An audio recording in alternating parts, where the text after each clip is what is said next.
아침에 눈을 뜨자마자 여러분이 가장 먼저 하시는 행동, 혹시 목을 가다듬는 일인가요?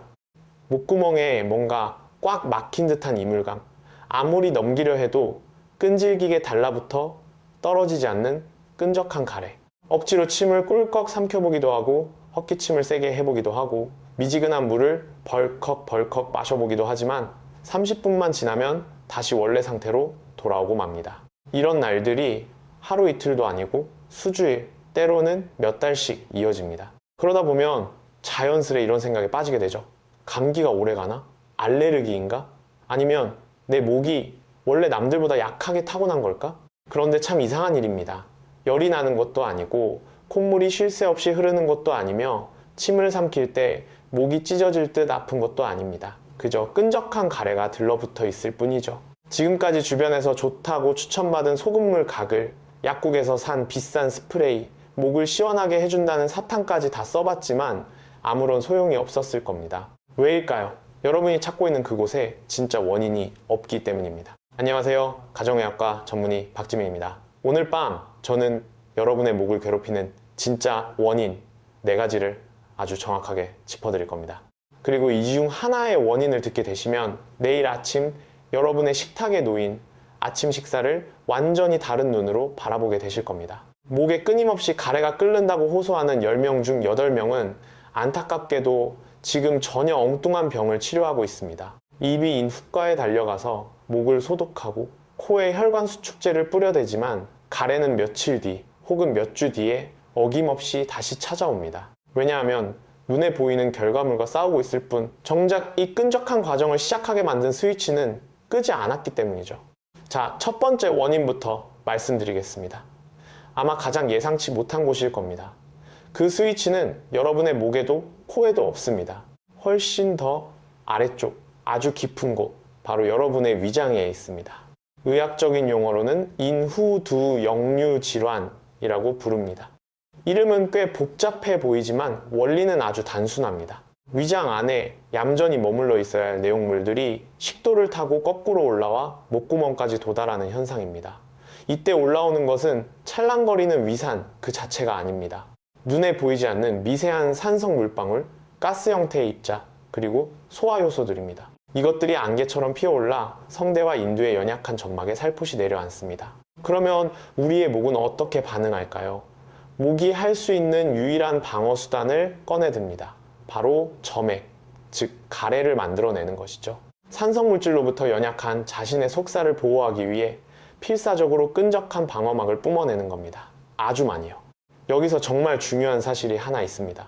이건 우리가 흔히 아는 전형적인 역류성 식도염과는 완전히 다릅니다. 일반적인 식도염은 가슴 한가운데가 타는 듯이 쓰리고 입안에 쓴물이 넘어오는 불쾌한 맛이 느껴집니다. 누가 봐도 아, 위장이 안 좋구나 하고 알 수 있죠.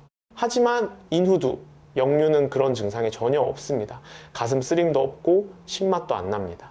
오직 목에 무언가 걸린 듯한 답답한 이물감, 끊임없이 헛기침을 하고 싶은 충동, 아침에 일어났을 때 목소리가 살짝 쉬어있는 증상, 무언가를 삼킬 때 미세하게 걸리는 듯한 느낌이 전부입니다. 바로 이 점 때문에 대다수의 사람들은 위장에 문제가 있을 거라는 상상조차 하지 못합니다. 그저 목이 불편하니 이비인후과를 찾아가죠. 의사 선생님이 목안을 들여다보면 약간 붉어져 있긴 하지만 심각한 염증은 보이지 않습니다. 결국 가벼운 스프레이 처방을 받고 돌아옵니다. 하지만 역류가 계속되는 상황에서 목에 스프레이를 뿌리는 건 수도꼭지를 활짝 열어둔 채로 바닥에 고인 물을 열심히 걸레로 닦아내는 것과 똑같습니다. 이제 이 퍼즐의 조각을 완벽하게 맞춰줄 결정적인 단서를 하나 알려드리겠습니다. 이 조용한 역류는 밤에 극도로 심해집니다. 여러분이 침대에 누워 수평 상태가 되면 중력이 사라지면서 위장 속 내용물들이 위로 흘러가기 훨씬 쉬워집니다. 게다가 식도와 위장 사이를 꽉 조여주는 근육 밸브인 관략근은 우리가 누워있을 때 헐거워지는 경향이 있습니다. 특히 잠들기 얼마 전에 야식이나 늦은 저녁을 드셨다면 상황은 최악으로 치닫습니다. 여러분은 깊은 잠에 빠져들지만 여러분의 목은 밤새도록 자신을 공격하는 산성 안개에 무방비 상태로 노출됩니다. 무려 6시간, 7시간, 8시간 동안 매일 밤 말이죠. 그리고 아침에 눈을 떴을 때 그 처참한 전투의 흔적이 바로 목에 꽉 막힌 가래로 나타나는 겁니다. 목이 막힌 게 아닙니다. 목이 상처를 입은 겁니다. 매일 밤 새롭게 상처를 입고 있는 것이죠. 점막이 스스로를 치유할 시간조차 주어지지 않으니 목은 결국 24시간 비상방어 모드를 켜둡니다. 더 많은 점액을 끊임없이 만들어냅니다. 국제적인 의학 통계에 따르면 수년 동안 목에 이물감을 호소하는 사람들의 무려 40%가 바로 이 조용한 역류를 앓고 있습니다. 그리고 그들 중 대다수는 자신이 이 질환을 가지고 있다는 사실조차 꿈에도 모릅니다. 여기서 잠깐 아주 중요한 이야기 하나만 짚고 넘어가겠습니다. 우리 몸은 55살을 넘기기 시작하면 예전과는 다른 미세한 신호들을 보내기 시작합니다. 많은 분들이 이걸 그저 나이살이나 노화로 치부해버리죠. 먹는 양은 똑같은데 뱃살이 튜브처럼 붓고, 아침마다 뒷목이 뻣뻣해서 고개가 잘 안 돌아가고, 혈압은 널뛰기를 하고, 일찍 잠자리에 들어도 새벽 3시면 눈이 번쩍 떠져서 천장만 바라보게 됩니다. 인터넷을 찾아보면 수백만 개의 엇갈리는 정보들이 쏟아집니다. 여러분이 이 파편화된 정보의 바다에서 길을 잃지 않으시도록 제가 꼭 필요한 핵심만 체계적으로 정리해둔 비밀 공간이 있습니다. 바로 지민의 프라이빗 건강서재라는 비공개 채널입니다. 각 건강 주제별로 어떤 검사를 받아야 하는지, 어떤 순서로 무엇을 실천해야 하는지 구체적인 행동 지침을 PDF 파일로 꼼꼼하게 담아두었습니다. 스마트폰으로 언제든 열어보실 수 있죠. 채널의 자료는 계속해서 업데이트됩니다. 비타민 한 통 살 정도의 비용으로 단 한 번만 입장하시면 평생 여러분의 든든한 건강 주치의가 되어드릴 지식의 창고를 가지게 되시는 겁니다. 접속할 수 있는 링크는 지금 보시는 영상 아래 설명란에 남겨두었습니다. 자, 다시 우리의 목 이야기로 돌아와 보겠습니다.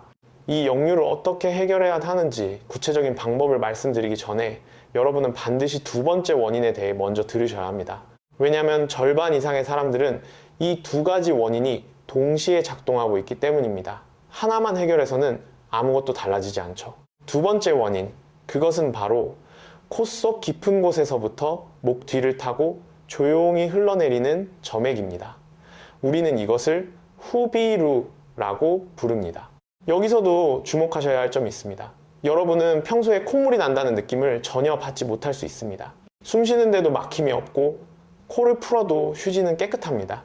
하지만 코 속 깊은 곳, 부비동이라는 빈 공간 안에서는 아주 느리고 은밀하게 불씨가 타오르듯 만성적인 염증이 진행되고 있습니다. 부어오른 점막이 끈적한 분비물을 만들어내는데 이 분비물이 코 밖으로 흐르는 대신 얇은 물줄기가 되어 목구멍 뒤쪽 벽을 타고 조용히 흘러내립니다. 눈에 보이지 않으니 알턱이 없죠. 그저 목에 무언가 걸려있는 듯한 불쾌한 감각으로만 느껴집니다. 삼키려 해도 끝까지 넘어가지 않는 그 느낌, 특히 자리에 누웠을 때나 아침에 일어났을 때 유독 심해집니다. 이 상태로 명확한 콧물이나 열, 코가 아프다는 증상 하나 없이 몇 년씩 지속되기도 합니다. 그렇다면 무엇이 이 숨은 염증을 자극할까요? 첫째는 건조한 실내 공기입니다. 특히 겨울철 난방을 빵빵하게 튼 우리 집의 공기는 사막보다도 건조합니다. 둘째는 여러분도 모르게 앓고 있는 가벼운 만성 축농증입니다. 셋째는 코 안쪽 뼈가 휘어있는 비중격 만곡증입니다. 2명 중 1명꼴로 가지고 있을 만큼 흔하고 평생 모르고 살 수도 있지만 가래를 악화시키는 강력한 요인이 되죠. 넷째는 숨어있는 알레르기입니다. 진먼지 진드기, 화장실 구석의 곰팡이, 혹은 10년 전부터 가족처럼 키워온 사랑스러운 고양이의 털이 원인일 수 있습니다. 지금 제 이야기가 마치 내 이야기처럼 들리신다면 조용히 화면 아래에 좋아요 버튼을 한번 눌러주세요. 여러분의 작은 행동 하나가 알고리즘을 움직여 오늘 밤 이 이야기가 간절히 필요한 누군가에게 이 영상을 닿게 해줄 겁니다.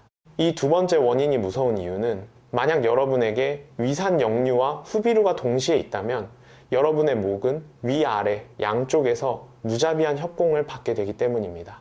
아래에서는 위산이 치고 올라오고 위에서는 끈적한 콧물이 흘러내리죠. 목은 살기 위해 평소보다 2배의 가래를 만들어냅니다. 그런데 여러분은 병이 하나뿐이라고 착각하고 한 가지 해결책만 찾아 헤매니 당연히 낫지 않는 겁니다. 하지만 이것조차 가장 놀라운 원인은 아닙니다. 스스로 건강 지식이 꽤 높다고 자부하는 분들조차 깜짝 놀라게 만드는 세 번째 원인이 있습니다. 그리고 그것은 매일 아침 여러분의 식탁 위에 아주 당당하게 올라와 있죠. 우유, 치즈, 요구르트, 오트밀에 넣은 고소한 버터, 그리고 잠들기 전 마시는 따뜻한 우유 한 잔. 우리가 오랫동안 건강한 식단의 상징으로 믿어왔던 이 음식들이 바로 그 지긋지긋한 가래의 주범일 수 있습니다. 우유에 들어있는 핵심 단백질인 카제인은 특정 사람들에게 호흡기의 점액 분비를 폭발적으로 늘리는 스위치 역할을 합니다. 여기서 오해하시면 안 되는 것이 이것은 우리가 흔히 아는 전형적인 알레르기 반응이 아닙니다. 병원에 가서 알레르기 피검사를 해봐도 결과는 깨끗하고 피부 반응 검사도 정상이며 면역 수치도 완벽하게 정상으로 나옵니다. 왜냐하면 우리 몸이 면역 체계를 거치지 않고 목과 코, 기관지의 점막을 통해 직접적으로 반응하기 때문입니다. 점막들이 갑자기 미친 듯이 분비물을 뿜어내기 시작합니다. 이건 질병이라기보다는 체질적인 특성에 가깝습니다. 만약 여러분이 이런 특성을 가졌다면 음식을 먹고 20분에서 30분만 지나면 어김없이 목이 꽉 막히는 걸 느끼실 겁니다. 아침에 우유 한 잔을 시원하게 마셨는데 출근길에 벌써 목이 답답해져 헛기침을 하고 있다면 바로 이겁니다. 대규모 임상 연구에 따르면 이러한 민감성을 가진 사람들은 유제품을 섭취한 직후 목의 점액 생산량이 최대 60%까지 치솟는 것으로 나타났습니다. 모든 사람이 그런 건 아니지만 유전적으로 이런 체질을 타고난 사람에게는 100% 확실하게 나타나는 반응입니다. 여기에 거의 아무도 모르는 두 번째 식품군이 있습니다. 바로 히스타민이 다량 함유된 음식들입니다. 히스타민은 우리 몸의 조직에서 염증 반응과 부기를 유발하는 물질입니다. 오래 숙성시킨 고급 치즈, 짭짤한 훈제 소시지나 베이컨, 각종 절임류, 붉은빛의 레드와인, 통조림 식품, 그리고 푹 익힌 김치나 사워크라우트 같은 발효식품에 잔뜩 들어있죠. 몸 안에 히스타민이 훅 들어오면 점막이 퉁퉁 붓고 분비물이 쏟아지며 가래가 급격히 늘어납니다. 자, 흔한 저녁 풍경을 하나 상상해 볼까요? 퇴근 후 가볍게 훈제 소시지와 숙성 치즈를 얹은 크래커를 먹고 잠들기 전 속을 달랜다며 따뜻한 우유를 한 잔 마십니다. 이건 그야말로 목구멍에 폭격을 가하는 겁니다. 카제인과 히스타민의 연타 공격, 거기에 잠자리에 누우면서 시작되는 위산 역류까지 3콤보가 동시에 터지는 거죠. 다음날 아침 숨이 막힐 정도로 가래가 끓는 건 너무나 당연한 결과입니다. 지금 제 이야기를 들으시면서 아, 이거 완전 내 얘기인데 싶으신 분들은 댓글에 맞아요 라고, 휴 나는 아니네 하시는 분들은 아니요 라고 딱 한 단어만 남겨주세요. 여러분이 남겨주신 소중한 댓글 제가 방마다 하나하나 다 읽고 있습니다. 이제 네 번째 원인으로 넘어갑니다. 이 원인은 너무나도 평범하고 일상적이라서 오히려 사람들의 철저한 무관심 속에 방치되어 있습니다. 하지만 앞서 말씀드린 세 가지 원인들을 한꺼번에 최악의 상태로 증폭시키는 아주 무서운 녀석이죠. 우리 몸은 원래 24시간 내내 점액을 만들어냅니다. 지극히 정상적인 생리현상입니다. 점액은 우리 몸을 지키는 훌륭한 방어벽입니다. 호흡기를 촉촉하게 적셔주고 공기 중에 먼지나 세균, 바이러스를 끈끈이처럼 잡아내어 몸 밖으로 배출해주죠. 건강한 성인은 하루에 무려 1리터에 달하는 점액을 만들어내지만 본인은 그 사실조차 인지하지 못합니다. 왜냐하면 건강한 점액은 맑고 투명하며 물처럼 찰랑거리기 때문입니다. 호흡기를 타고 미끄러지듯 자연스럽게 넘어가 버리죠. 그런데 우리 몸에 물이 부족해지면 상황은 180도 달라집니다. 물기가 빠져버린 점액은 끈적끈적하고 탁하며 질긴 덩어리로 변해버립니다. 더 이상 부드럽게 흘러가지 못하고 목구멍, 코 뒤쪽, 기관지 벽에 딱 달라붙어 버립니다. 삼킬 수도 뱉어낼 수도 없는 그 끔찍한 이물감의 정체가 바로 물이 부족해 찐득해진 점액입니다. 여기서 우리가 심각하게 고민해봐야 할 팩트가 있습니다. 60살이 넘어가면 대다수의 사람들은 몸이 필요로 하는 것보다 훨씬 적은 양의 물을 마십니다. 귀찮아서가 아닙니다. 나이가 들면서 갈증을 느끼는 감각 자체가 물리적으로 둔해지기 때문입니다. 뇌에 있는 갈증, 중추의 민감도가 떨어지는 것이 과학적으로 증명된 사실입니다. 몸은 타는 듯이 수분이 부족한데 뇌는 목이 마르다는 신호를 보내지 않으니 물을 마시지 않는 겁니다. 몸속 점막들은 바짝바짝 말라가고 위기감을 느낀 우리 몸은 남은 수분이라도 어떻게든 지켜내기 위해 점액을 진하게 농축시켜 버립니다. 끈적하게 만들어서라도 표면에 물기를 가둬두려는 눈물겨운 생존 본능이죠. 여기에 겨울철 빵빵하게 돌아가는 보일러와 히터가 더해집니다. 실내 습도가 20에서 25%까지 곤두박질 칩니다. 이건 아프리카의 사하라 사막보다도 건조한 수치입니다. 이 가혹한 환경 속에서 여러분의 호흡기는 매일 밤 피를 말리는 사투를 벌이고 있고 가래는 시멘트처럼 굳어갑니다. 자, 이제 정말 집중하셔야 합니다. 아마 다른 어떤 병원이나 영상에서도 듣지 못하셨을 아주 치명적인 이야기를 하나 해드리겠습니다. 지금까지 우리가 나눈 위산 역류, 후비루, 유제품, 수분 부족은 모두 원인에 불과합니다. 그런데 이 원인들 중 그 어떤 것이라도 한 번 시작되면 영원히 빠져나올 수 없는 만성적인 악순환의 베이스로 끌고 들어가는 최악의 습관이 하나 있습니다. 목에 가래를 달고 사는 사람이라면 단 한 명의 예외도 없이 가지고 있는 습관입니다. 바로 이 소리입니다. 헛기침을 하며 목을 가다듬는 소리. 여러분은 하루에 10번, 20번, 많게는 50번씩 이 소리를 냅니다. 아침에 눈 떴을 때 가장 크게, 낮에는 조금 작게, 누군가와 대화를 시작하기 전에도, 밥을 먹고 난 후에도 습관적으로 흠흠거립니다. 본인조차 의식하지 못할 정도로 무의식적인 자동 반사죠. 여러분은 이렇게 목을 세게 긁어내면 가래가 떨어져 나가고 기도가 시원하게 뚫릴 거라고 굳게 믿고 계실 겁니다. 아닙니다. 단호하게 말씀드립니다. 여러분은 가래를 없애는 게 아니라 가래를 새로 만들어내고 있는 겁니다. 목을 가다듬기 위해 헛기침을 세게 하는 순간 양쪽 성대는 엄청난 속도와 압력으로 서로 강하게 충돌합니다. 이건 목점막 입장에서는 교통사고와 같은 미세한 타격입니다. 눈에 보이지 않고 피도 나지 않지만 후두점막은 분명히 미세한 상처를 입습니다. 그러면 우리 몸은 상처받은 부위를 어떻게 치료할까요? 맞습니다. 상처를 덮고 보호하고 부드럽게 윤활하기 위해 더 많은 점액을 쏟아냅니다. 헛기침을 해서 점막이 긁히면 몸은 방어막으로 가래를 더 만들고 여러분은 가래가 늘어난 걸 느끼고 다시 큼 하고 세게 헛기침을 합니다. 또 한 번의 타격, 또 한 번의 상처, 그리고 폭발적으로 늘어나는 방어용 점액. 매일, 매주, 매달 이 끔찍한 도미노가 무한 반복됩니다. 이건 마치 여름날 모기 물린 곳을 계속 긁는 것과 똑같습니다. 긁으면 긁을수록 염증이 퍼져 더 가렵고 가려우니 더 피가 나도록 긁게 되죠. 이 악순환의 고리는 오직 여러분의 강력한 의지로만 끊어낼 수 있습니다. 이제 머릿속으로 이 모든 상황을 하나로 합쳐보세요. 밤마다 목을 녹이는 위산 역류, 위에서 끊임없이 뚝뚝 떨어지는 후비루 콧물, 점액을 폭발시키는 아침에 우유 한 잔, 가래를 시멘트처럼 굳게 만드는 만성적인 수분 부족. 이 모든 악조건이 겹친 상태에서 하루 종일 하며 목에 채찍질을 가하는 헛기침 습관까지. 여러분의 목은 지금 방어 모드를 해제할 틈이 단 1초도 없습니다. 24시간 내내 염증 상태이며 가래 공장은 풀가동 중입니다. 약국에서 파는 그 어떤 기적의 스프레이도 이 사태를 진정시킬 수 없습니다. 스프레이는 그저 결과물만 잠깐 치워줄 뿐 4가지의 근본 원인과 1가지의 파괴적인 습관이 지금 이 순간에도 동시에 돌아가고 있기 때문입니다. 지금 당장 이 영상을 보관함에 저장해 두세요. 한 달 뒤쯤 그때 그 의사선생님 말이 맞았구나 하며 소름 돋게 이 영상이 다시 떠오르는 순간이 반드시 올 겁니다. 자, 이제 뜬구름 잡는 소리는 접어두고 오늘 밤 당장 여러분이 실천해야 할 구체적인 행동 지침을 말씀드리겠습니다. 첫째, 조용한 위산 역류가 의심된다면 오늘 밤 주무실 때 침대의 각도부터 바꾸세요. 베개를 높이 베라는 뜻이 아닙니다. 베개만 높이면 목이 꺾여서 오히려 기도가 좁아집니다. 침대 상체 쪽의 매트리스 자체를 15에서 20cm 정도 부드럽게 들어 올려야 합니다. 침대 앞다리 밑에 두꺼운 책이나 나무 토막을 고이거나 매트리스 밑에 전용 새끼 쿠션을 넣으세요.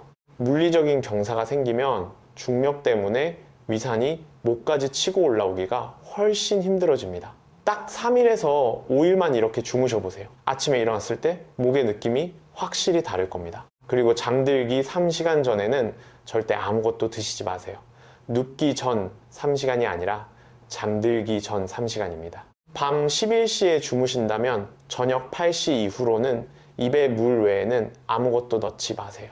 수평으로 눕는 그 순간 위장은 완전히 텅 비어 있어야 합니다. 이건 선택이 아니라 필수입니다. 또한 위관략근을 헐겁게 만드는 음식들을 딱 3주만 끊어보세요. 기름진 튀김, 토마토, 귤이나 오렌지 같은 감귤류, 초콜릿, 민트, 탄산음료, 그리고 진한 커피. 평생 먹지 말라는 게 아닙니다. 원인을 찾기 위한 3주간의 테스트입니다. 3주 뒤에 가래가 줄었다면 드디어 범인을 잡은 겁니다. 그때 병원에 가셔서 의사 선생님과 약물 치료를 상의하시면 됩니다. 둘째, 후비루가 의심된다면 코 세척을 시작하세요. 매일 아침과 저녁 하루 2번 생리식염수로 코를 씻어내는 겁니다. 약국에서 파는 식염수도 좋고 바닷물 성분의 스프레이도 좋습니다. 이건 약물 치료가 아니라 호흡기의 샤워이자 양치질입니다. 끈적한 콧물을 물리적으로 씻어내고 부어오른 점막을 가라앉히며 부비동 안에 고인물을 빼내어 목으로 넘어가는 콧물을 차단합니다. 일주일만 매일 꾸준히 하셔도 목이 한결 가벼워지는 걸 느끼실 겁니다. 만약 코 세척으로도 해결되지 않는다면 알레르기 내과에 가셔서 원인 물질을 찾는 검사를 받아보세요. 범인 하나만 찾아내어 피방해도 콧물은 거짓말처럼 멈춥니다. 만약 여러분이 여기까지 듣고 다 아는 뻔한 이야기네 라고 생각하셨다면 다음 2가지 지침이 여러분의 아침을 완전히 뒤바꿔 놓을 겁니다. 셋째, 유제품 중단 테스트를 해보세요. 정확히 14일 동안 예외 없이 완벽하게 모든 유제품을 끊는 겁니다. 샐러드에 치즈가루 조금 뿌린 건 괜찮겠지? 요구르트는 몸에 좋은 거니까 예외지, 안 됩니다. 소젖으로 만든 모든 제품에는 카제인이 들어있습니다. 우유 대신 귀리우유나 아몬드 우유를 드시고 치즈 대신 아보카도를, 버터 대신 올리브 오일을 쓰세요. 그렇게 2주를 보낸 뒤 어느 날 아침 시원한 우유 한 잔